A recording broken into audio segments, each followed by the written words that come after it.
Então, a projeção que a gente tem aqui é uma projeção que foi feita pelas redes, o orçamento das redes para esses mercados analisados.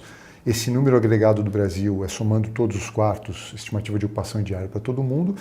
E especificamente sobre São Paulo, qual é o número, qual a expectativa de crescimento de ocupação diária para São Paulo, até para fazer o contraponto com o número que o Diogo comentou aqui sobre o fundo Maxinvest, que já está crescendo 40%.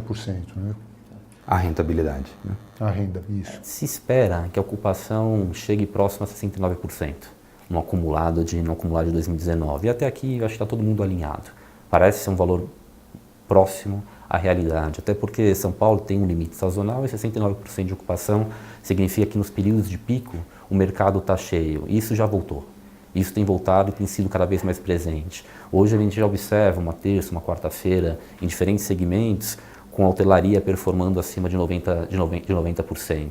Quando há grandes eventos, a cidade inteira enche. É uma sinalização de que o mercado já tem uma perspectiva de recuperação mais clara. Do ponto de vista de diária, já o orçamento prevê algo próximo a 1,5% em valores reais, 2% em valores reais. É pouco. É uma desaceleração em relação ao que o mercado performava no ano passado. E aqui a gente precisa discutir um pouquinho melhor o que isso significa. O ano passado era um ano ainda com mais incerteza política e econômica, era um ano com mais ociosidade, do ponto de vista em taxa de ocupação. Esse ano a gente tem o melhor momento econômico, maior pressão de demanda e a gente tem uma base ainda baixa. Deveria crescer mais próximo a 2 dígitos, não a 2%. E acho que tem um ponto interessante, até o Diogo acompanha muito bem isso, quando a gente discute perspectivas relacionadas ao orçamento dos hotéis que hoje a gente faz a gestão estratégica, a nossa carteira de asset.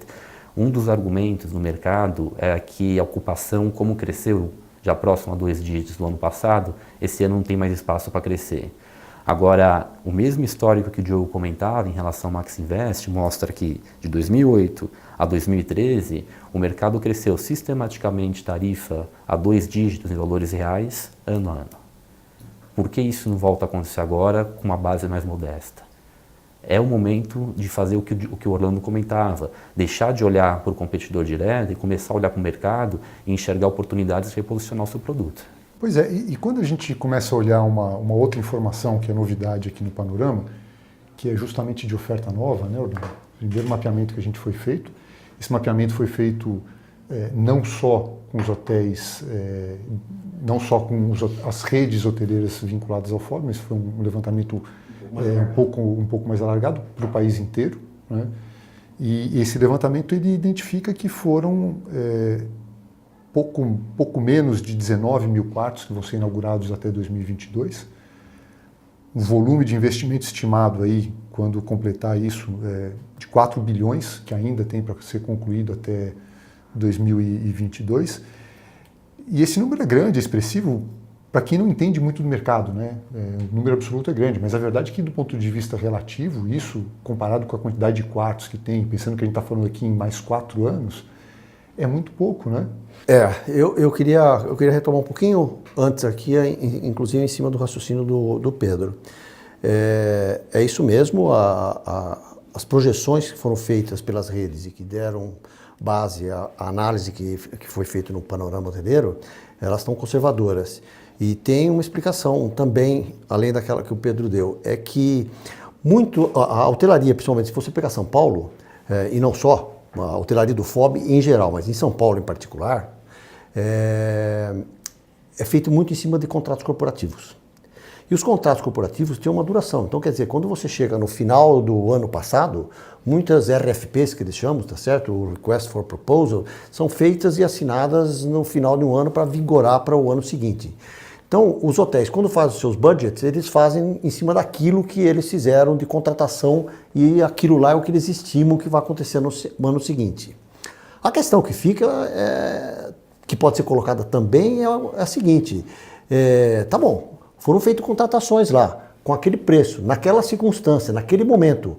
Ninguém é obrigado a ficar também segurando esse preço agora se existe uma força de mercado, tá certo? Que permite que você consiga melhores taxas, melhores preços, tá certo? Você não é obrigado a vender por aquele contrato que você tinha mais barato só porque tem aquele contrato e não disponibilizar para outros que queiram pagar um preço mais alto. É isso que eu digo. Eu acho que nessa comercialização, nesse revenue management, agora em cima da realidade, ele tem que ser levado em conta um outro cenário, não é o cenário onde foi feito lá atrás foram feitos lá atrás os orçamentos dos hotéis. Acho que é isso que a hotelaria tem que entender. É aí que está a alavanca que pode puxar as diárias médias para cima. E que a realidade está mostrando. Você pega o primeiro trimestre aí de 2019, você vai ver que está melhor do que aquilo que estava projetado em cima dos budgets. A segunda coisa é aquilo que você colocou. Como a oferta hoje, em termos relativos, ela é pequena, a expansão da oferta é pequena, é mais um dado de que você pode sim tentar negociar melhor aquilo que você melhor tem de produto para vender, tá certo? São as diárias, são as suas instalações, até porque também tem uma outra alavanca por trás, pressionando a administração dos hotéis a mexer nessa questão dos preços. Se na demanda você não consegue mexer mais, porque em muitos lugares você está com uma demanda muito alta, né, e não tem tanta sazonalidade, essa coisa toda, do outro lado você tem investidores.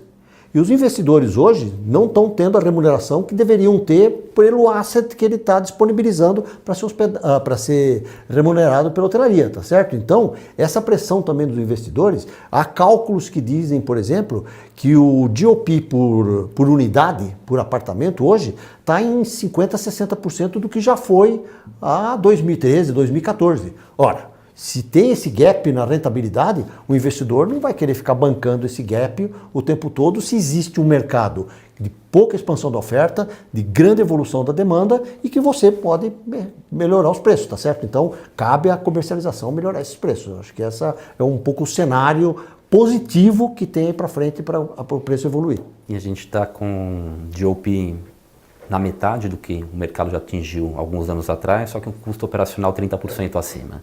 E com um custo de implantação muito mais alto. Evidentemente, hoje, alguns investimentos do ponto de vista de rentabilidade têm uma margem muito apertada. Diária média, em termos relativos com outros mercados, pegando como referência São Paulo e praças que, para a gente, talvez sirvam como referência, eu não estou falando aqui de Nova York, que é uma realidade totalmente diferente. Ao longo dos últimos anos, a gente fez estudos no Peru, na Colômbia, Bolívia, Chile, Argentina, Paraguai.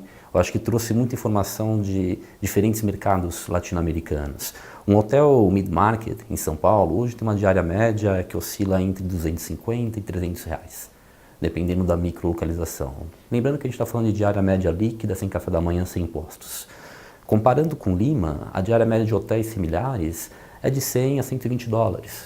Você multiplica isso por 400, 480 reais.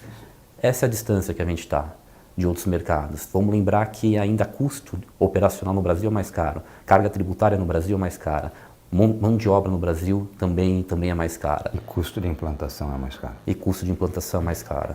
E de fato, Pedro, esse comentário é importante. Quando a gente está falando aqui de aumento de diárias reiteradamente, dizendo que a conjuntura, o cenário permite aumento de diária, não tem uma ganância aqui, uma vontade de aumentar por aumentar para satisfazer o investidor. É que basicamente preço é uma condição de equilíbrio do custo de produção. E de fato o Brasil hoje é um país caro para se implantar hotéis novos, é um país caro para se operar hotéis, e o que remunera esse capital caro de investir e operacional é diária, e ela está absolutamente deprimida.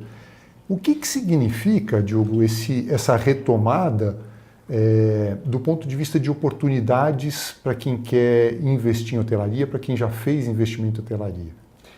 Isto é um capítulo absolutamente delicioso da gente discutir, que é o que vai acontecer com o novo desenvolvimento, com o desenvolvimento da hotelaria daqui para frente. Tá?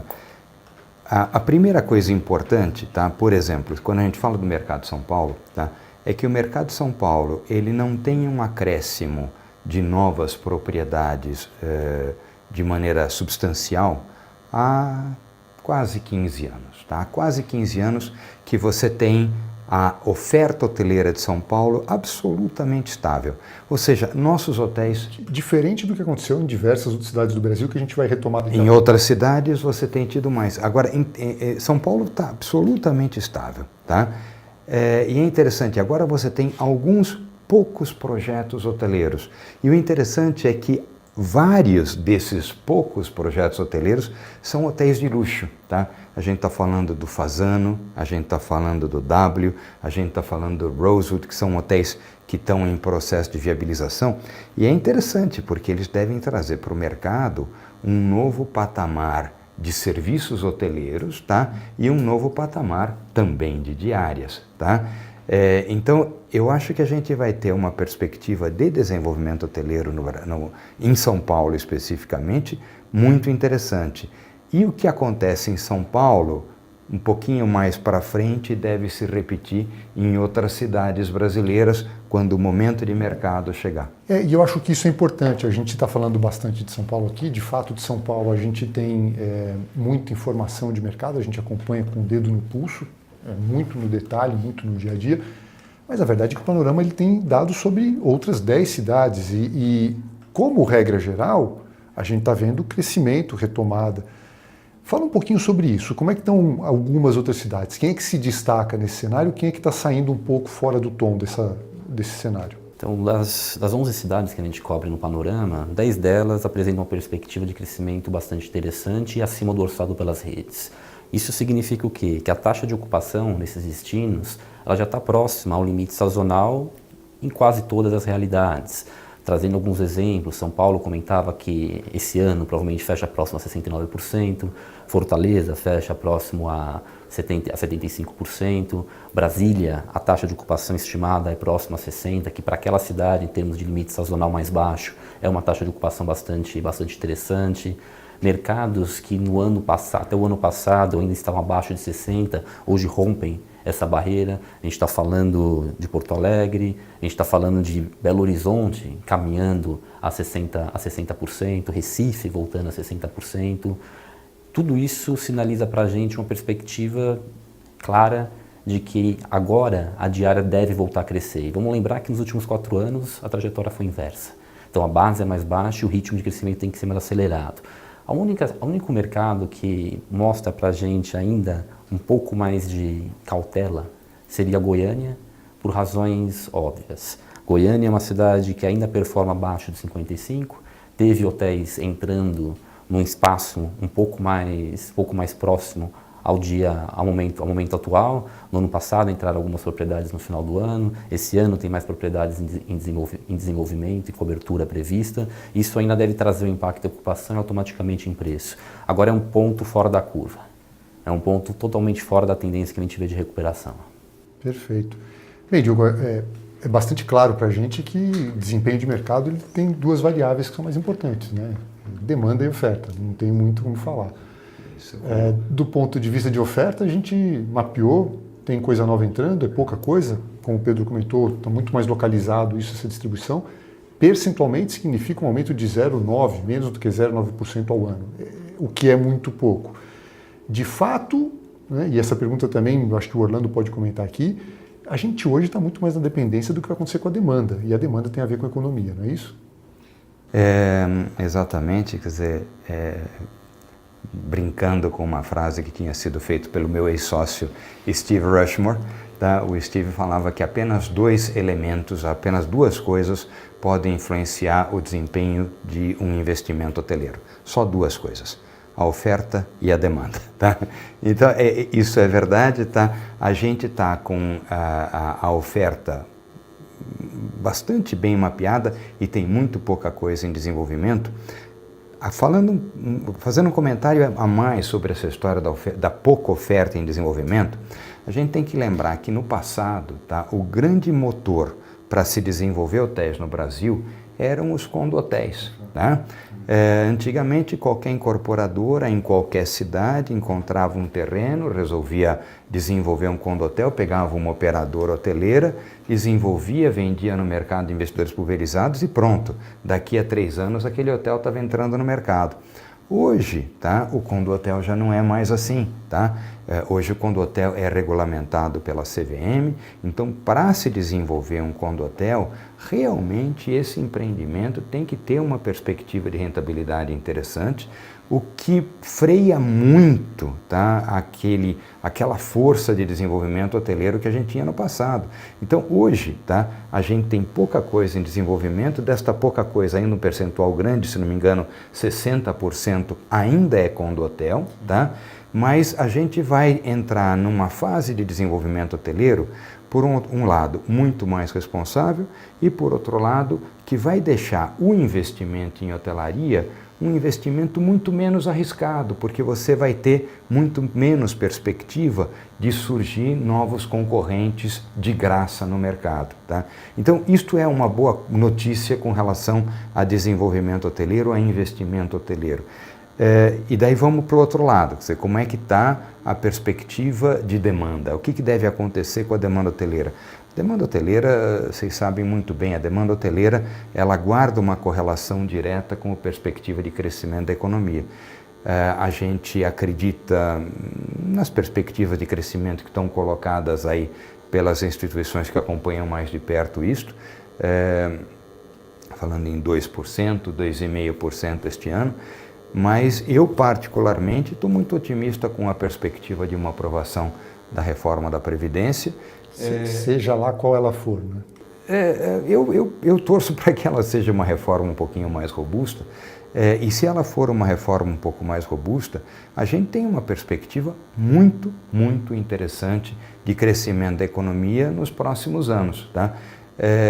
E eu acho que isto faz com que a perspectiva de crescimento dos empreendimentos hoteleiros para os próximos anos seja extremamente interessante, que é o que vai viabilizar novos projetos para que o Brasil passe a ter equipamentos hoteleiros parecidos com o que a gente vê em outros países cujas cidades têm dimensão econômica parecida com as dimensões econômicas do Brasil, das cidades do Brasil.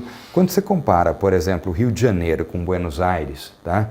E compara a hotelaria do Rio de Janeiro com a hotelaria de Buenos Aires, você vê que Buenos Aires, com toda a crise que existe na Argentina, tá? Apesar do Papa ser argentino, tá? Com toda a crise que existe na Argentina, Buenos Aires tem hotéis que não tem nem perto no Rio de Janeiro, tá? Quando você compara, sei lá, São Paulo com Barcelona, tá? É a mesma coisa. Quando você compara, sei lá, Brasília com Bogotá, por exemplo, Brasília, você olha para Brasília, Brasília é a capital federal, tá? Se você tiver que hospedar alguém em Brasília, você vai ter que procurar com muito cuidado qual é o hotel que você vai colocar a pessoa, e você precisaria de equipamentos hoteleiros em Brasília, que é a capital federal, mais fortes. Isso eu acho que no futuro a gente vai começar a ter.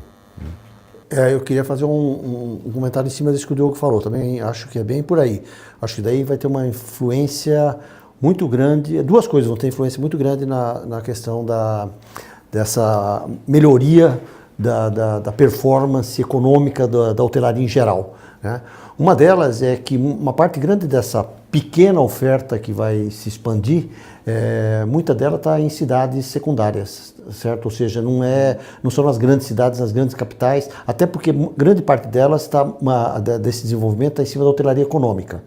É residual, é aquilo que já estava lançado, que já está ficando pronto e que vai entrar em operação nos próximos anos. Grande parte é hotelaria econômica, e por ser hotelaria econômica ela está muito mais voltada para cidades secundárias e terciárias. Então, nos grandes centros não tem o aumento da oferta muito grande. O que tem de desenvolvimento de oferta nos grandes centros é aquilo que o Diogo estava falando, é uma hotelaria de mais alto nível, de mais alto escalão, de padrão mais alto, serviço mais alto, instalações mais sofisticadas, o que traz consigo a necessidade, querendo ou não querendo, a necessidade de preços compatíveis com aquele produto e serviço que você está entregando.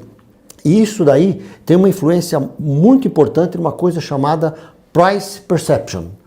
Hoje, a percepção de preço da hotelaria no Brasil, ela está balizada por baixo. mas eu não vou pagar $100 o equivalente a $100 numa diária, porque tem um monte de hotel que vende a 30, 40, $50, tá certo?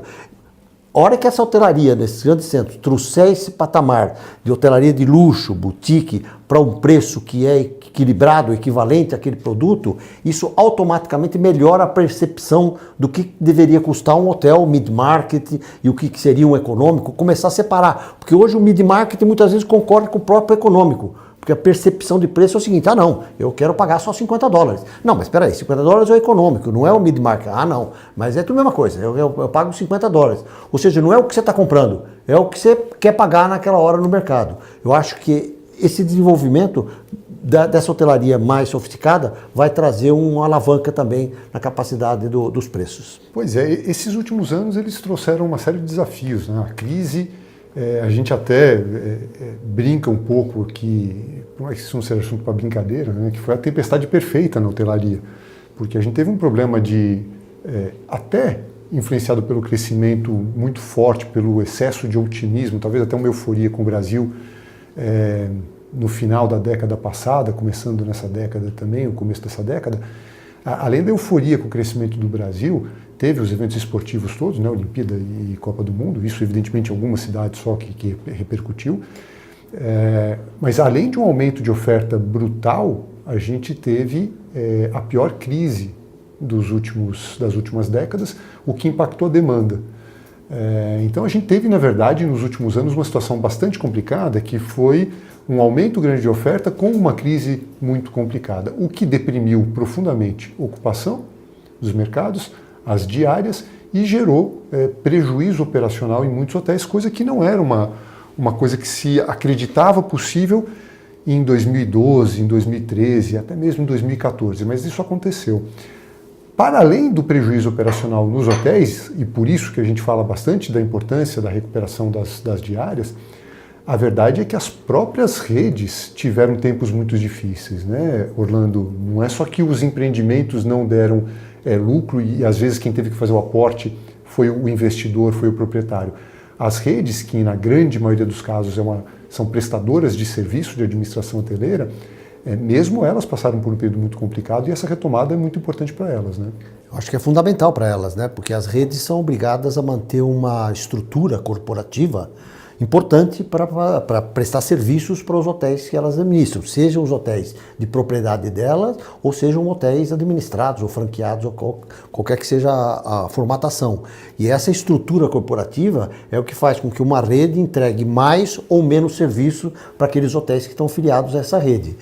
Com uma rentabilidade muito baixa, com uma capacidade de geração de caixa muito baixa dos hotéis, o que a rede também recebe como taxas de administração, tudo isso, também é muito pequeno. Ou seja, ela mesma não consegue melhorar a sua estrutura que ela tem que entregar para os associados. É importante isso, não necessariamente todo mundo que está ouvindo a gente é familiarizado com isso, mas a remuneração das redes ela é feita com um percentual da receita e um percentual do resultado.